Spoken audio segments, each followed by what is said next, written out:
how do you actually innovate to say what's the cross-pollination between fraud events and money laundering?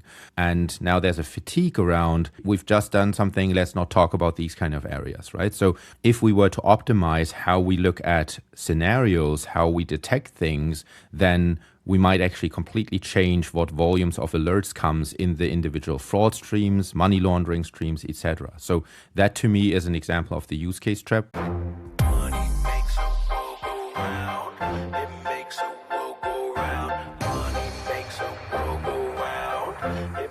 Welcome to The Laundry, the podcast connecting AML, compliance, and financial crime to the real world.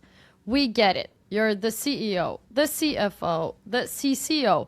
You are busy.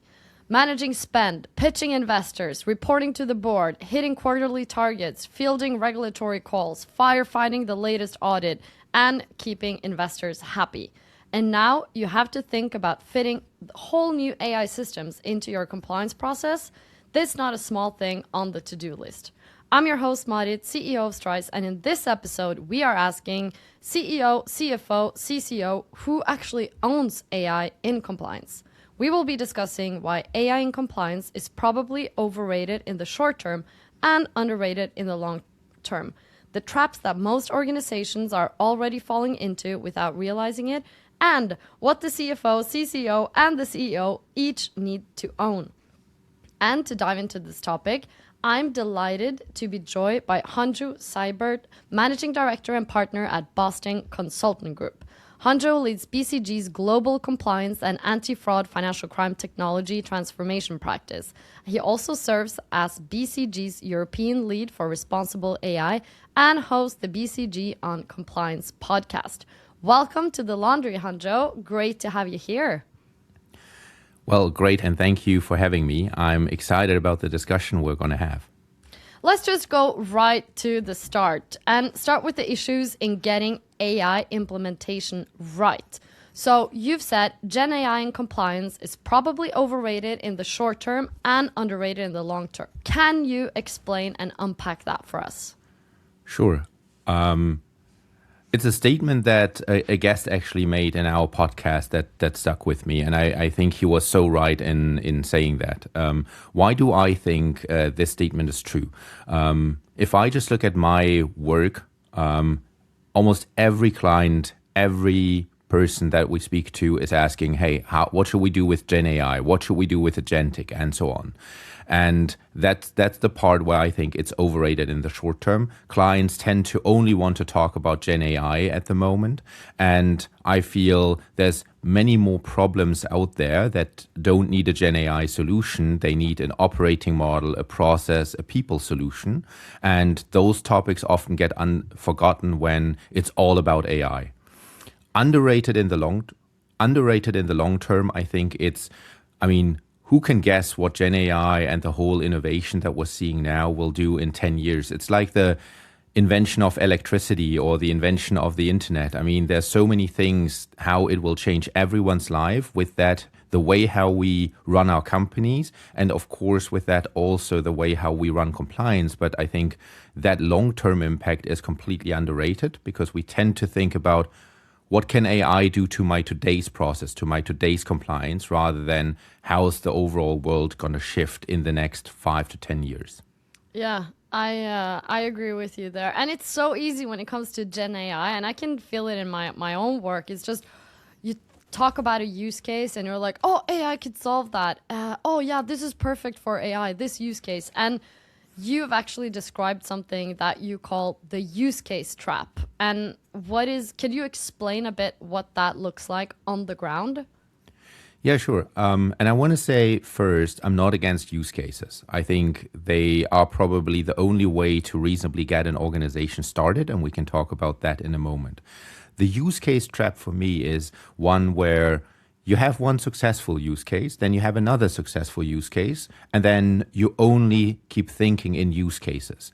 And what it does to you is, or to an organization is, you only think tactical on, oh, you see a tactical issue here, I can fix that with this use case.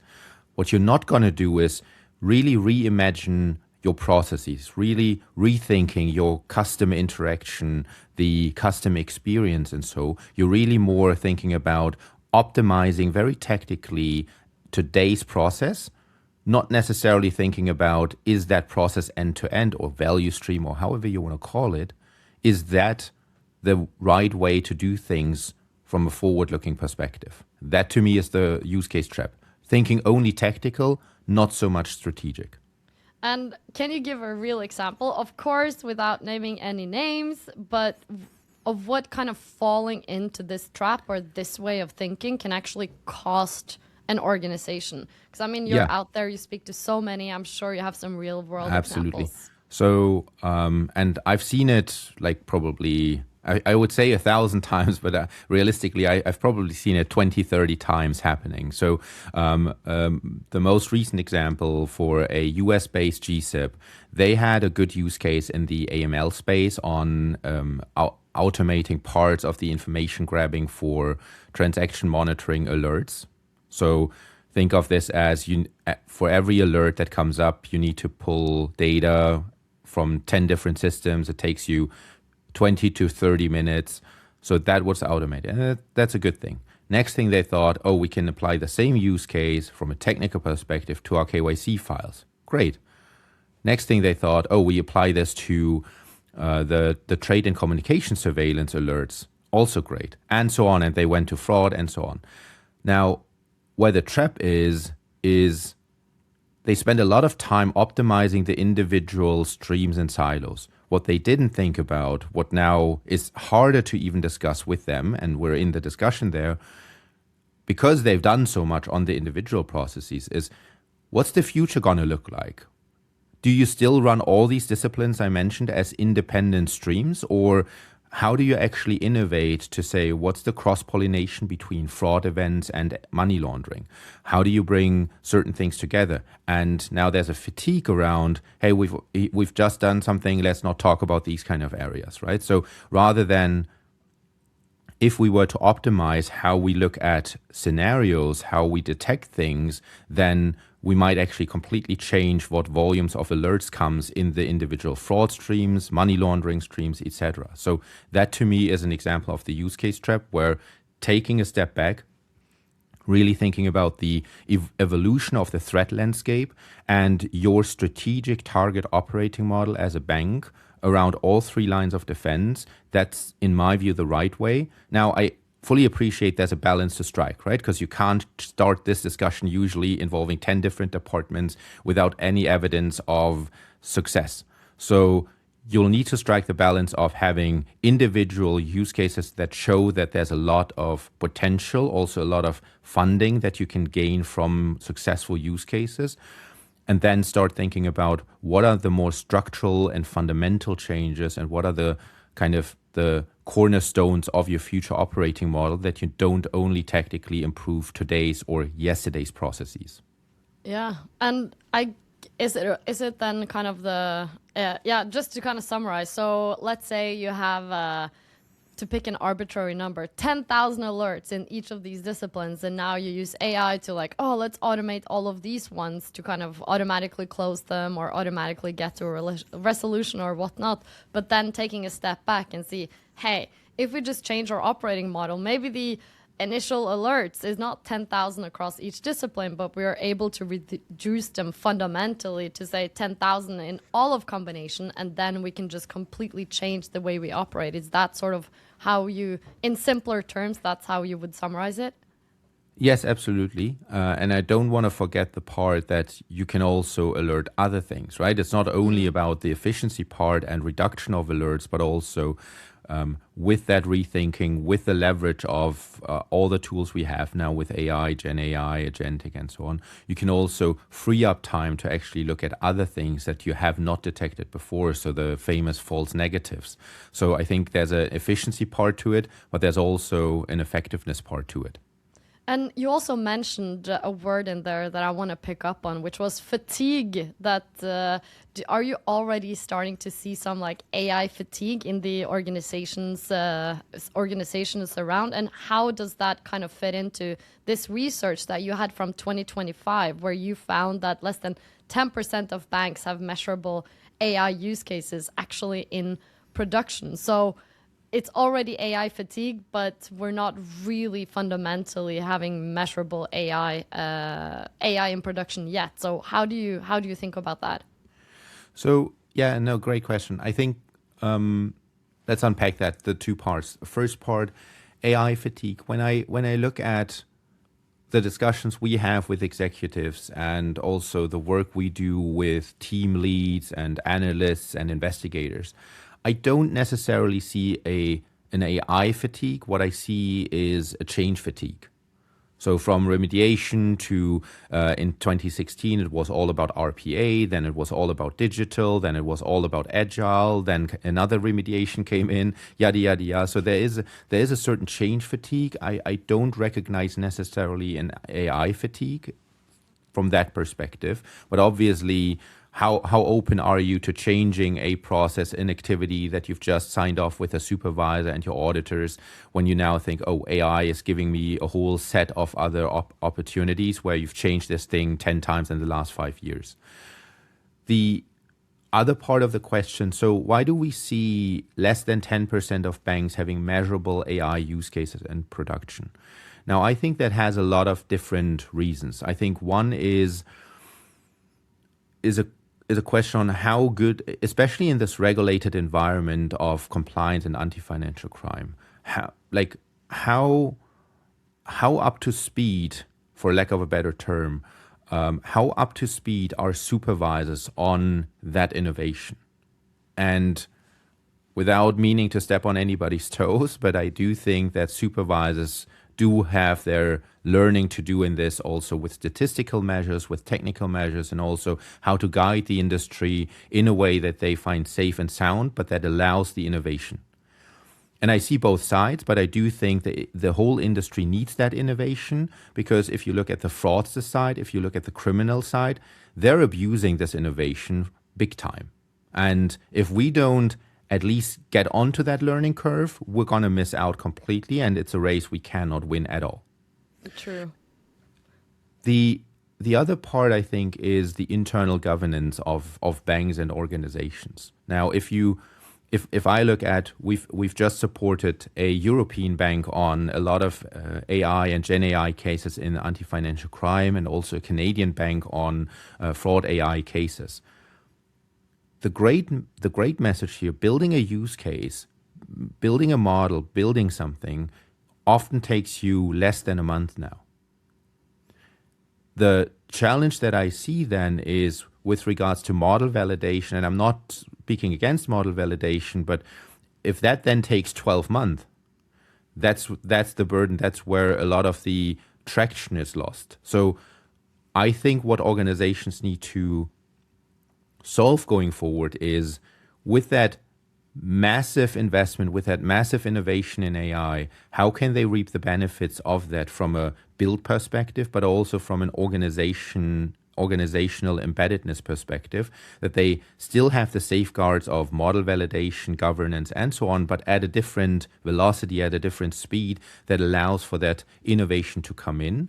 And then I think it also needs executives who are brave enough to rethink the new world and take that, I don't want to say risk in that environment, but who take a charge into that direction and find a way where you don't have to directly disrupt the legacy way of how you do it, but you can run things in parallel. But you as an executive, I think there's a very important role that you play in how you lead your teams into this era of embracing that change, learning how to wipe code, learning all these new things. And that's what I see as well lacking in a lot of organizations at the moment.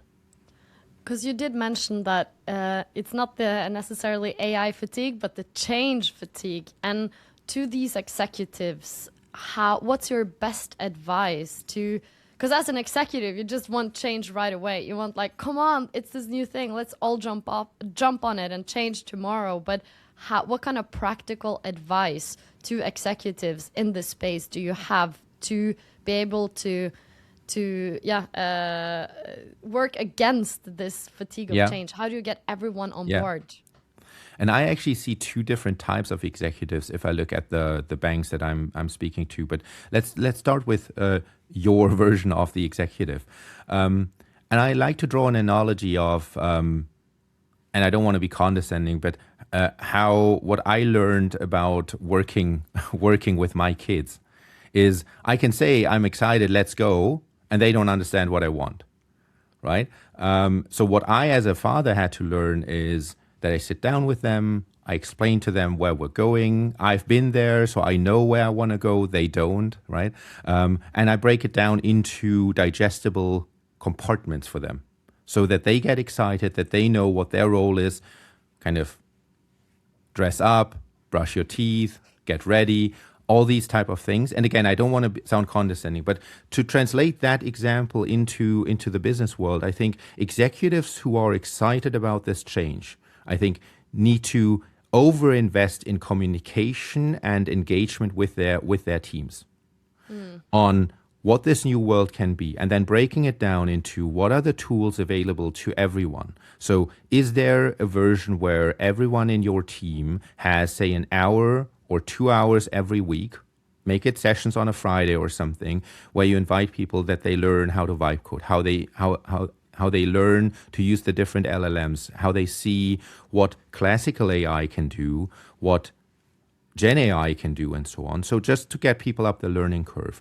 to allow for an environment, call it a sandpit or whatever, but allow for an environment where people can come together and ideate, and people can come together and test out things. That doesn't disrupt production, but if everyone's 200% busy with clearing alerts, filing SARs, closing false positives, etc., no one will have time for that innovation. So I think the role for you as an executive, as a leader, is to really think strategic, to really think of how can I balance to bring in some innovation already? How can I bring the right people in? How can I train the other people? That kind of balancing, I think, is super important. And that needs time. That needs, and I say FaceTime, but this needs face-to-face time with your people rather than, hey, we all get excited, now everyone embark. I think then you'll not affect change in your organization. Yeah, that's very good tangible advice for our listeners. So how do you see the different roles, the CEO, CFO, and Chief Compliance Officer? Because they obviously have different viewpoints. The CFO might just be in the let's make it effective, let's be able to cut costs. The Chief Compliance Officer is worried about, but the regulators, what will they think? Do we have the right documentation, auditability in place? And the CEO is also towards the board, towards investor, needs to bring this AI story that we are in fact transforming. So how do you see these different roles shoulder this combined responsibility for bringing AI into in compliance? Great question. Can I derail a little bit just for kind of bringing a bit of background? So I'm working with a global wealth manager right now, and I think that's a great example for answering this question. So they started also with, hey, how can we do AI and Gen AI in compliance? And we moved it up the ladder to, we think you're not asking the right question. We think the question you ought to be asking and answering is, how do you engage with the new generations in the digital era or in 2020, in the 21st century? And from a value generation perspective, I think that does a lot of interesting things. So one picture that I like is if you think about all the roles that you were describing, I think in the classical institution, you'll see, if you draw Venn diagrams, you'll see the CEO, the CFO, the CCO, all of what you mentioned, and the head of business as circles with very little overlap. And what we're driving now with this global wealth manager is to say, no, but we need to come together as C-suite much more. So those circles in the Venn diagram coming together and overlapping much more. And the overlap is now, what is our joint vision for how we generate value as a wealth manager to our clients? And that's the joint proposition. And obviously that joint proposition has a lot of things around business, but it also has a part of revenue and cost. and profits. And it also has a point of, are we compliant? Because we don't want to every 2 years fall into a multi-billion remediation. So, and I'm stopping that tangent now, but what that does is it brings all these different points a bit closer together, uniting them under a unified strategy. And then still, I think there's individual questions and focus areas in how you see that strategy from a CFO, from a CEO perspective. But I think it's important to first ask, where do we stand? Are we all kind of individual officers doing our thing? And we don't, because I see so many boards that don't speak the same language. So 90% of the time is lost because I say something, you understand something different, we fight about it. In the end, we weren't that far apart from the start, but the way how we talk to each other was just miscommunication. So I think that's a very important thing to at least check where exactly in that journey do we stand. And now to, sorry, go ahead. No, Please. You go ahead. No, I didn't want, but at least getting to answer your question, I think for the chief compliance officers and in more general terms, I think for me the biggest call for action for chief compliance officers is to embrace the change. If I look at the classical chief compliance officer, legally trained person, I think there's a point of innovating how you think, innovating how you run your teams, what the teams can do. So really kind of embracing that change and what we discussed before, seeing how you can allow your teams to participate in that innovation. And that doesn't mean we need 10 AI cases tomorrow, but it's a journey. And how do I structure that journey as an evolution for my team or my teams? That to me is the biggest call for action for chief compliance officers. Chief financial officers? Please go ahead. No, go ahead. No, I was just thinking about, okay, you are a chief compliance officer and you are on this journey. And then talking about language and misunderstanding, you go into a meeting with the CFO who is just asking, will Gen AI help us cut the compliance cost in half? While you as the chief compliance officer is like, we really care about effectiveness and we are on this journey to bring along use cases. But right now, in order to be effective, we still need the team. We're still clearing the backlogs. We haven't done the transformation yet. But the CFO, maybe the CEO is like, where's the cost reduction? Just thinking about the effectiveness. So how is that even the right question from a CFO to be asking? Like, can we cut the cost in half? And what should a CFO be asking the chief compliance officer in April 2026? Great point. I mean, I think you wouldn't be a CFO if you wouldn't ask the cost question. Back to my example, I think for me the right question is not to solely push on the cost side, but to have that debate on what is our overall strategy and how do we achieve that from a effectiveness and cost balance perspective. And very often in the discussions that you're also quoting, and I see those every day as well, this discussion, that foundation has never been set. So that we have a reference point where also I, as a chief compliance officer, can come back to you and say, look, we agreed on this level of effectiveness, however we want to measure that, but we've agreed on that level of effectiveness. In order to do that, I have 3 different ways in how I can get there. I can get there in the classical way with 1,000 people. I can get there with, say, technology in the broader sense, but I need the cost and the funding curve looks different, right? So if you want to get to a more efficient, more scalable operating model, we need a different investment curve. So I think it's not a tactical, hey, how do we cut costs in the next quarter? But it's a strategic discussion on where do we want to take the business. And if the business is expected to grow times 10, we need a more scalable compliance.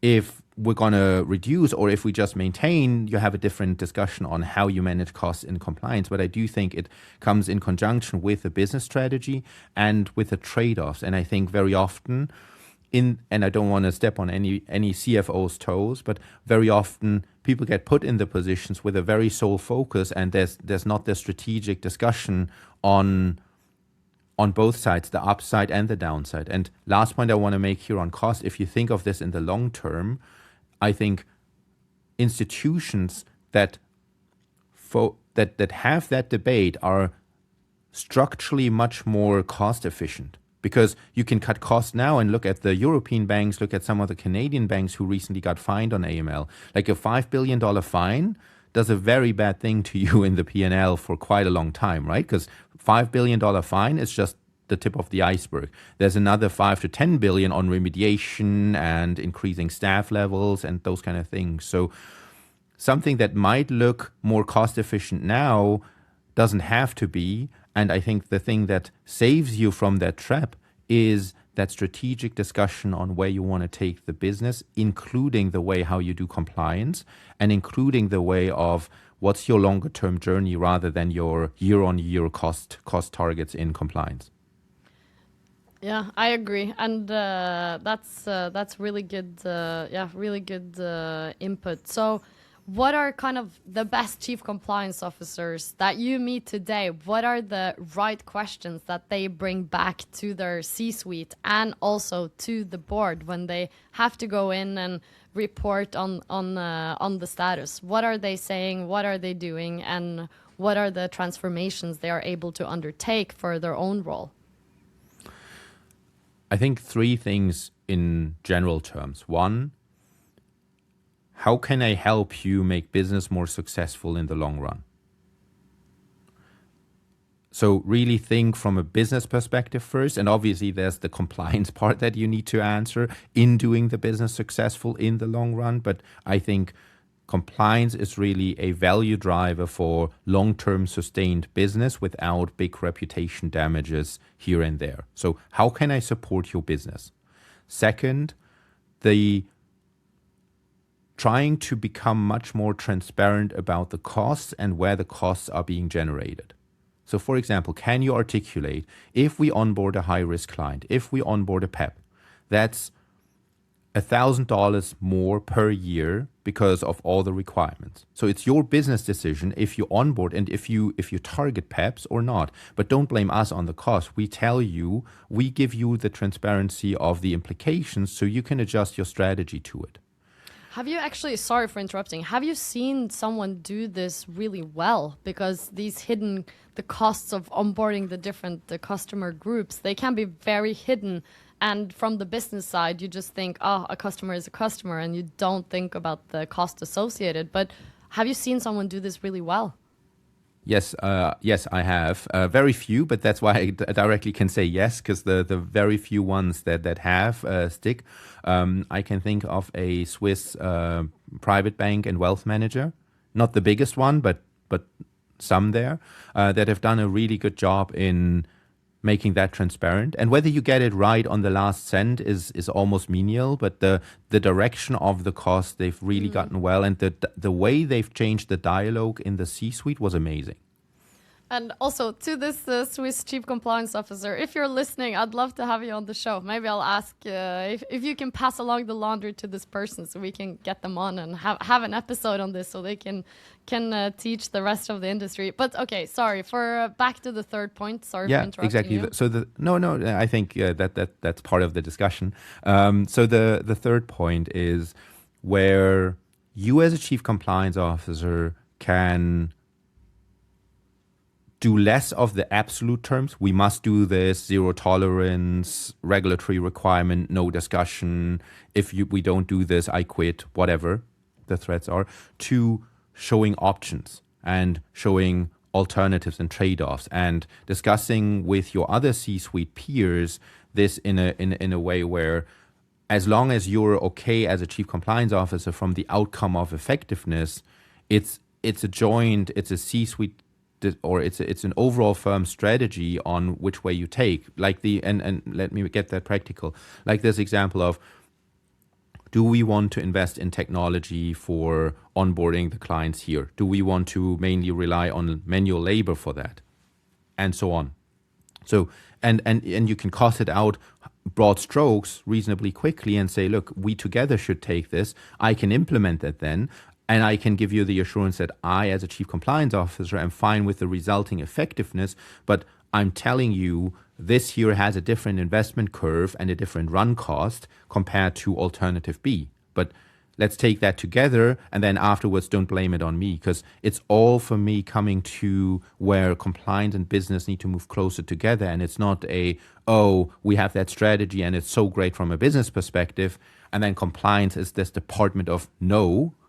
It should be all a dialogue, much more taken up front, rather than we want to do business and then only thing that compliance can do being called in 5 minutes before 12 to say no. That's not a good dialogue. No, I agree. And the chief compliance officer role in itself in this new paradigm with all of these, when the world is shifting in the way it currently is the role itself changing from being more, let's say you have a legal background, you're really trained in that domain, but is the role now becoming even more about being a technology strategist in some way? It can be. I think for me the biggest point, and I think that's not new, is however you train, and I think that's actually true not only for compliance, but you could also say in CFO and any other department. I think as you move up the seniority and you become a chief compliance officer, I think in my view, your job is 90% about leadership and only 10% about the background that you have. I mean, obviously the background that you have helps you be successful in that part, but like there must be a point where you realize there's too much business happening for me to control everything nitty-gritty as a micromanager. So it's almost irrelevant whether you're legally trained or not from that perspective, because you always do a better job if you're a great leader, if you know how to motivate the people and then see that you have the right people underneath you in your teams that do the right things and that you trust. So in that sense, I would say it's still with AI the same thing. It's whether you say 90% or 80%, but there's a large portion where it is leadership. Now, how you define leadership and what you set out as a vision, yes, I think much more technology, AI, Gen AI, and so on comes into that for sure. However, I think the topics have always been changing. So I think that the question of not to do too much random walk in that in that process is always, where do you want to take your operating model? Do you have the right people that are willing to embark into that journey with you? And how do you lead the charge on all the people moving into that direction? And I think that's been true whether you call it RPA, digital, AI, big data, data lakes, AI, Gen AI, agentic, and so on. So yes, there is a tendency for more tech that you should be embracing, but I'd say the bigger call for action is to challenge yourself on how good of a leader you are and what it does to your overall team and department. And also in thinking about the chief compliance officer, who needs also, has the responsibility of reporting on AML compliance and all of this to the board. What is the one thing that a chief compliance officer need to be able to say to their boards today? It's still the same point around, are we effective? Yeah, I mean, it's also yeah. I think you're surprised by me change. giving a short answer, right? But no, are we good. effective? Yeah. Yeah, no, that's it's good to kind of be reminded of that, because it's easy, as you say, to just get swayed away by, oh, we have 20 AI use cases. Oh, we're doing this. We've switched out this technology part or this, but remembering the basic, like this is the fundament, is a very good reminder to all the chief compliance officers today. You mentioned the big fines, like if from a P&L perspective, obviously that is not good at all. So, and also we've seen in a lot of cases with fines that could have a big impact on share price. It could have a big impact on reputational risk. Maybe the clients just don't want to be associated with you. So if you are the CEO today, should you be thinking about compliance as a reputational risk rather than a regulation issue today? Have we shifted the thinking about what a fine and those implications actually are? Great question, and I think it's I heard two sub-questions. So one, have we shifted the thinking? I think we as a society, we as a conglomerate of thousands of banks and CEOs leading those banks, I think we have not yet. I think we should. But we have not shifted that thinking and how we think about compliance necessarily. In individual leaders have, but as a broader industry, I don't think we have yet fully. From a perspective of what is it, I think it's still continuing to be both. There is that regulatory part, and that can never be forgotten. And you can talk about the US and deregulation, so it might just temporarily be a little less accentuated, but from a perspective of the fine, but also the supervisory scrutiny, not to be forgotten in terms of how many audits, RFIs, and so on you get from the supervisors. I think that can put a pretty big strain on you, and even a limit on how many new customers you're allowed to accept and so on. So I think there's always going to be that regulatory angle that speaks to you when you think about compliance. However, I fully agree with you. The reputation angle becomes and already is the much more important angle when you think about compliance and especially AML compliance in that sense. And I actually think the reputation angle is also the much more sustainable part of it, because regulations might change, the level of scrutiny might change tactically here and there. I think what stays is you're thinking about how can I grow my business in a sustainable, yes, in a profitable way, but in a sustainable way that continues to build on the trust that my clients have, giving me their money and their savings and those kind of things. So I think the reputation is super important. It was so 10 years ago, it was so yesterday, it will even be more important in the future to come. We are at the end of the episode, but one final question before we go into the quick fire. So the C-suite, CEO, CFO, Chief Compliance Officer, this trio, what is the best tip? You have touched upon it. It's going back to the strategic questions. But if you were to give one tangible tip for this trio who are maybe meeting on Monday, if they aren't, maybe they should. But for their next gathering, what is it that they should do in order to get these roles working together in an ideal setup now in 2026 when the world is changing? So maybe slightly provocative, and I mean it in a provocative way, marriage counseling. I think that's a very good tangible tip for this. I think that's a very good tangible tip. All right. Before we end this episode, we are going to dish out some quick fire questions for you. Are you ready? I'll say something. You say a short answer. First thing that pops into your mind. Perfect. All right. What's the single biggest misconception a C-suite leader has when they start thinking about AI in compliance? Oh, finally, I can get rid of so many people in compliance. The most important decision maker in terms of implementing AI in compliance is? Everyone in the organization. What's the biggest thing stopping AI moving from pilot phase to full implementation today? The word we all love, governance.